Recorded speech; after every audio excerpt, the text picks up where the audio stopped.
사도행전 1장 4절부터 8절까지 말씀을 같이 합독하시겠습니다. 사도와 함께 모이사 그들에게 분부하여 이르시되 예루살렘을 떠나지 말고 내게서 들은 바 아버지께서 약속하신 것을 기다리라. 요한은 물로 세례를 베풀었으나 너희는 몇 날이 못되어 성령으로 세례를 받으리라 하셨느니라. 그러므로 모였을 때에 예수께 여쭈어 이르되 주께서 이스라엘 나라를 회복하심이 이때니까 하니 이르시되 때와 시기는 아버지께서 자기의 권한에 두셨으니 너희가 알 바 아니요 오직 성령이 너희에게 임하시면 너희가 권능을 받고 예루살렘과 온 유대와 사마리아와 땅끝까지 이르러 내 증인이 되리라 하시니라. 아멘. 예수님께서 그리스도의 일을 다 완성하시고 이제 하나님 나라로 올라가시면서 제자들을 그리스도를 대신한 사신으로, 그러니까 그리스도의 대사로 세우셨죠. 제자들과 또 예수 그리스도를 믿는 모든 사람들을 예수 그리스도를 대신해서 이 그리스도의 일을 행할 자들로 세워주셨습니다. 그럼 이 그리스도의 일을 대신하기 위해서 필요한 것이 무엇이냐? 하나님의 능력이죠. 그래서 오늘 본문에 예수님께서 성령의 충만함을 두고 기도하라 말씀하셨죠. 저와 여러분들에게 가장 필요한 것은 바로 성령의 충만, 다시 말하면 하나님의 능력입니다. 이 하나님의 능력이 임하면, 하나님의 능력이 임한다는 것은 곧 하나님이 역사하신다는 것이고, 그 말은 25시의 응답이 우리에게 임한다라는 것이죠. 세상은 두 가지 배경 속에서 움직여지고 있습니다.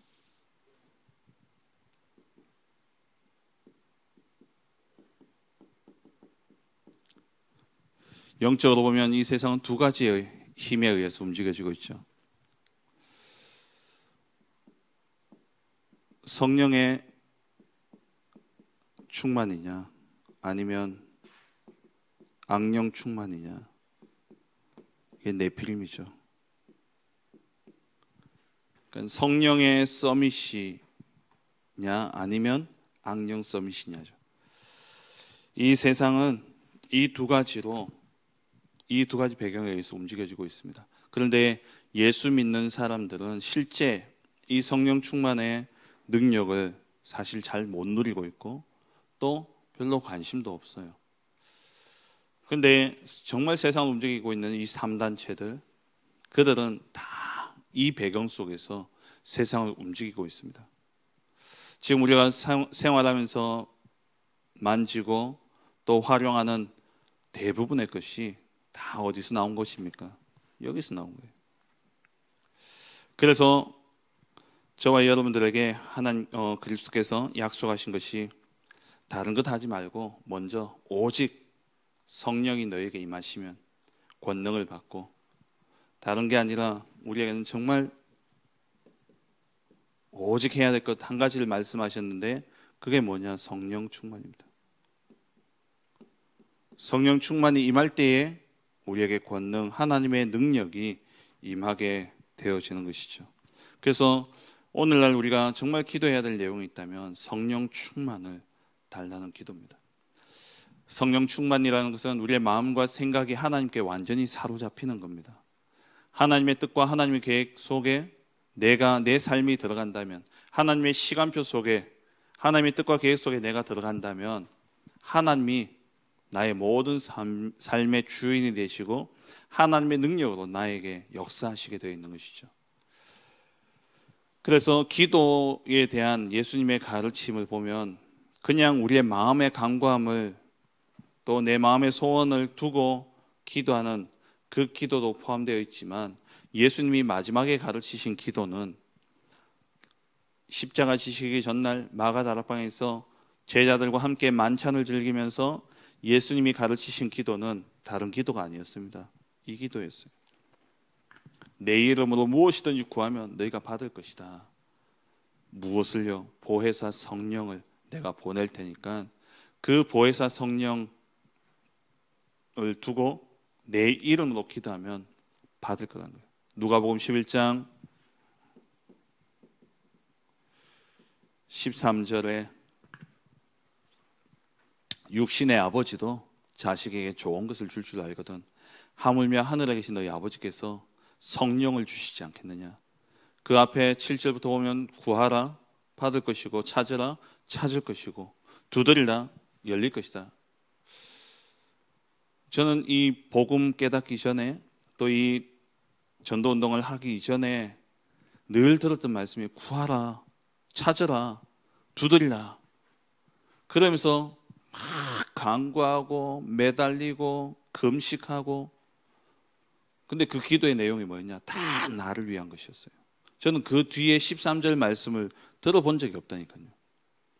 근데 이 말씀을 제가 성경을 쭉 읽으면서 또 메시지를 들으면서 전도자의 말씀을 듣고 성경을 보니까 그 모든 구하라 찾으라 두드리라가 무엇을 이야기하느냐? 성령이에요. 성령의 충만함. 우리가 정말 성령의 충만함을 받는다면 다 끝나는 겁니다. 내가 가지고 있는 잘 산다는 기준, 내가 가지고 있는 성공이라는 기준, 그게 다 어디서 왔습니까? 여기서 왔어요. 네피림에서 온 것 아닙니까? 창세기 3장, 6장, 11장에 나의 것, 육신, 그리고 나의 성공, 여기서 만들어진 잘 산다는 기준이고 성공이라는 기준이에요. 하나님이 보시기에 정말 하나님이 원하시는, 하나님이 나의 인생을 두고 내게 주신 이면 계약, 그게 이루어지는 것이 성공인데, 세상의 기준에서 좋은 차 타고 좋은 집에 살고 많은 것을 가지고 그들 말로 누리는, 그게 성공이라 생각하는 거죠. 정말 성령의 충만함을 누린다면 바울의 고백처럼 내가 예루살렘에 가서 결박된다 할지라도 내게 주신 이 은혜의 복음을 증언하는 이 일을 마치려 하면은 내 생명을 조금 더 귀한 것으로 아끼지 않는다. 그 성령 충만한 그 고백, 그리고 그 고백대로 로마에 가서, 그러니까 예루살렘에 가서 결박되어지고 로마의 죄수로 갖는, 그게 바울에게는 성공의 걸음이었습니다. 왜? 하나님의 뜻과 계획이 땅 끝까지 가라 말씀하셨기 때문에. 우리가 정말 성령 충만하지 않는다면 모든 삶의 기준이요 세상 것이 되어지고, 결국 우리가 하나님의 자녀임에도 불구하고 세상 것을 추구하니까 결국엔 세상에 심부름하고 세상에 노예될 수밖에 없는 것이죠. 그래서 오늘 이 한 날도 우리가 이 새벽에 기도해야 될 한 가지의 기도 제목이 있다면 성령 충만을 나에게 주옵소서, 기도해야 되는 것입니다. 그럼 이 성령의 역사는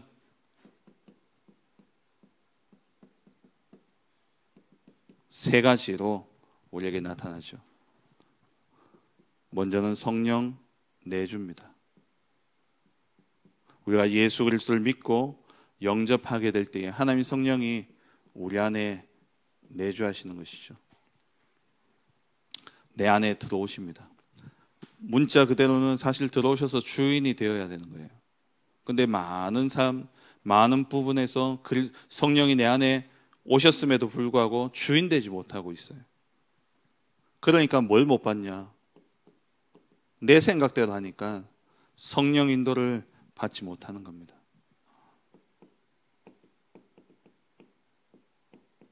요한복음 14장 16절 17절에 이 성령이 너희 속에 영원토록 함께 하시겠다. 그러면서 26절에 우리에게 모든 것을 가르치고 생각나게 하겠다 약속하셨어요. 성령이 분명히 우리 안에 거하시면서 우리에게 계속 음성을 들려주고 계시는데 우리는 뭐하고 있냐? 다 무시하고 있다는 겁니다. 주인 되지 못하고 있으니까. 근데 정말 성령께서 내 안에 오셔서 주인 되고 우리가 성령의 인도받으면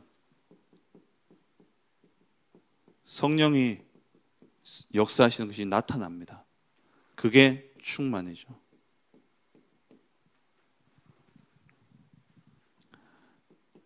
이 힘이 있어야지만 우리는 세상을 살릴 수가 있습니다. 오직 성령이 너희에게 임하시면 권능을 받고 땅끝까지 증인되리라.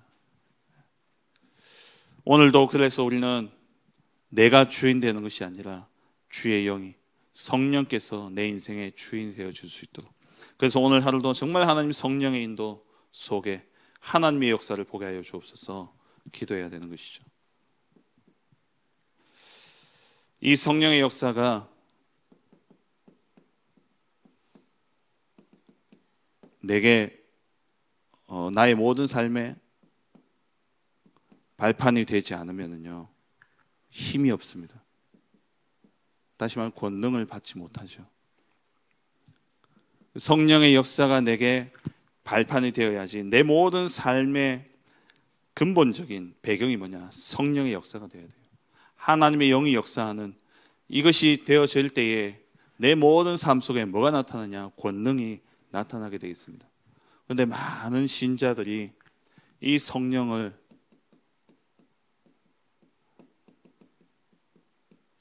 실제를 잘 모르고 있다는 거예요. 뭐 신학자들은 목회자들은 공부만 하면서 이 성령에 대해서 논쟁을 할 때 성령이 뭐 한 번만 임하냐 아니면 반복적으로 임하냐 그래가지고 반복적으로 임한다 이렇게 이야기하니까 이단으로 몰아버리고 반복적으로 임한다는 게 사실 이제 오순절 그 순복음 쪽이죠. 정통이라고 하는 우리 장로교에서는 성령은 한 번 임하는 것이다. 맞아요. 성령은 한 번 임하는 겁니다. 우리가 예수 그리스도를 믿고 영접할 때 성령께서 내 안에 한 번 임하시죠. 근데 문제는 뭐냐니까 그 임한 성령이 주인 되지 못하고 있다는 거예요. 내가 주인 되어 살아가니까 이 성령의 역사가 안 나타나고 실제 체험이 안 되어지는 겁니다. 그러니까 내가 성령을 받았음에도 불구하고 힘이 없고 현장에 가면 성도들이 하나같이 영적인 힘이 없이 늘 세상에 끌려다닐 수밖에 없는 것이죠. 그래서 이 성령이 내게 임한 이 성령이 늘 충만해야 되는 거예요. 늘. 그래서 성령의 내주는 한 번이지만 성령의 역사는 반복적으로 계속 일어나야 되는 겁니다. 그런데 이것도 또한 오해를 해가지고 이 성령의 역사를 성령 충만을 은사로 착각하다 보니까 이것 달라고 막 기도하면서 어떤 내 손에 능력이 나가고 권능이 나가고 막 병이 치유되어지고 예언하고 막 그것을 구하고 있었죠. 근데 진짜 성령의 역사는 뭡니까? 동행입니다. 나와 함께하고 계신 거예요. 그리고 진짜 성령의 역사는 인도입니다. 그 속에서 권능이 나타날 수 있습니다. 이런 필요에 따라서 정말 병고침의 역사가 일어나야 될 이유가 있는 현장이라면 하나님 그렇게 하시는 겁니다. 근데 대부분은 뭐하고 연결되어지냐? 전도와 연결되게 되어 있어요. 복음이 처음 선포되어지는 현장에는 놀라운 능력들이 나타납니다. 정말 치유의 역사도 일어나고 실제로 죽었던 사람이 살아나기도 합니다. 중국이나 저런 현장에 가보면은 저 남미나 복음이 강한 그러니까 주술과 또 강한 우상의 역사가 있는 그 현장에 가서 복음 전할 때는요 놀라운 능력이 나타나요. 왜? 하나님이 그들의 신보다 뛰어나고 사실 그들의 신이 진짜 참신은 하나님밖에 없다는 사실이 나타나야 되기 때문에 그런 권능이 나타나는 거예요. 근데 보통 우리의 삶 속에서는 인도입니다. 날마다 우리의 삶이 하나님이 원하신 뜻과 계획이 어디에 있는가 그게 우리가 방향을 맞추고 살아가야 되는 것이죠. 우리가 이 성령의 역사를 실제 체험하지 못하면 영적 문제가 옵니다. 영적 문제 속에 고스란히 사로잡히게 되어지는데 이게 뭐냐? 무기력이에요. 그리고 무능입니다. 그리고 무응답이에요. 진짜 성령의 충만함을 누리지 못하면 무기력합니다. 그리고 하는 일마다 안 돼요. 왜? 하나님 뜻이 아니니까. 하나님의 인도를 받지 못하니까 능력 나타날 이유가 없죠. 응답 줄 이유가 없어요. 하나님의 뜻과 반대인데 하나님이 응답 주시면 어떡합니까? 그거 망하라는 것이죠. 근데 성경의 증인들 렘넌트 7명을 보면은 모두 다 하나같이 이 성령의 충만함을 누렸습니다. 요셉 창세기 41장 38절에 이만큼 하나님의 영에 감동된 사람을 본 적이 없다. 모세 얼마나 그 얼굴에 하나님을 만나고 하나님의 영광이 임하니까 모세의 얼굴에 빛이 나니까 사람들이요 두려워하니까 모세가 얼굴을 가릴 정도로 이 성령의 충만함을 누렸죠. 사무엘 그 말하는 것이 하나도 땅에 떨어지지 않았습니다. 모든 성경에 나타나는 인물들이 하나같이 뭘 누렸냐? 성령의 역사, 성령의 충만함을 누렸다는 거예요. 그렇다면 우리가 이 성령 충만을 어떻게 체험할 수 있느냐? 먼저는 언약을 확실하게 붙잡아야 됩니다. 정확한 언약을 붙잡아야 되죠. 그게 뭡니까? 오직 그리스도, 오직 하나님 나라, 오직 성령 충만의 이 언약이 나의 언약으로 딱 붙잡혀져야 돼요. 다시 말하면 결론 나야 됩니다. 오직 그리스도, 오직 하나님 나라, 오직 성령 충만, 이것 속에 모든 것이 다 있고 이것이 하나님의 뜻과 계획이요 이것이 하나님이 우리에게 주신 약속임을 굳게 붙잡아야 돼요. 약속 붙잡고 뭐합니까? 오로지 기도 속에 들어가는 것이죠. 집중이죠. 갑남산에서 40일 집중을 하고 내려와서 마가다락방에서 또 10일간 아버지의 약속하신 것을 기다리라는 이 말씀 붙잡고 기도한 거예요.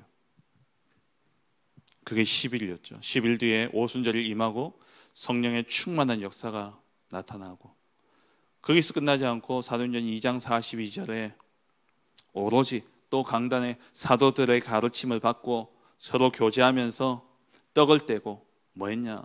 늘 오로지 기도한 겁니다. 오로지 기도했다는 게 24시 기도했다는 것도 맞지만 중요한 언약에 오직 했다는 거예요.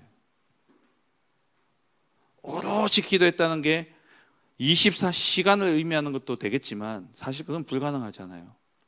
삶의 우선 가치, 정말 이 사람이 이 제자들이 모든 삶의 최고의 우선 가치를 두고 기도했다는 거예요. 무엇에? 성령의 역사를 두고 이 언약을 가지고 이게 그들에게 있어 최고의 가치였기 때문에 여기에 오로지 기도한 겁니다. 이때 정말 성령의 역사가 나타났죠.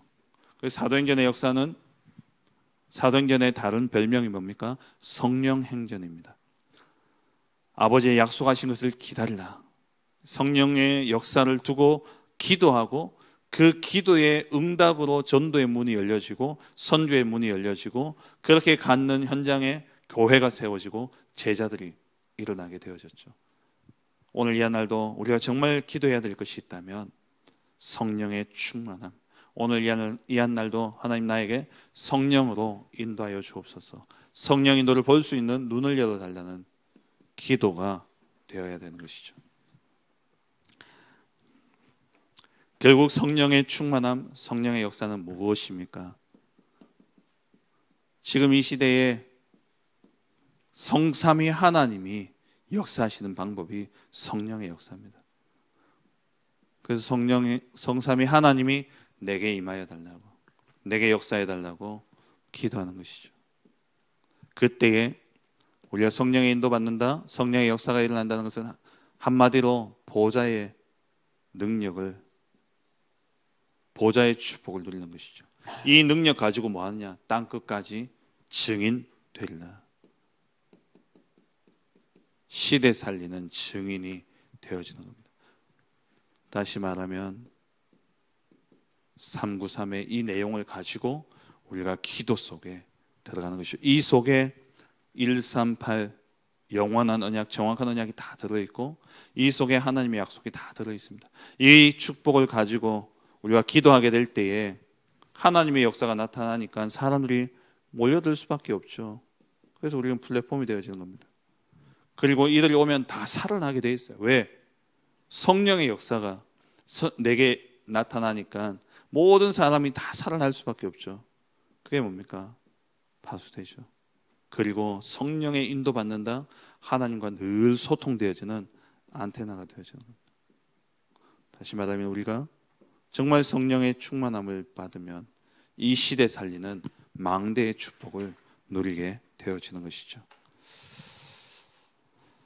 오늘 이 한날도 정말 아버지의 약속하신 것을 우리는 기다리며 기도해야 됩니다.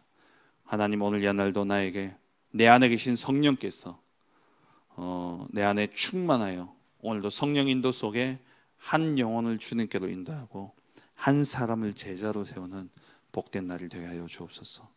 오늘도 이 기도 속에서 정말 모든 나의 무기력, 무능, 무응답에서 벗어나 정말 시대 살리는 땅끝까지 증인되어지는 그 축복 누리시길 주의 이름으로 축원합니다.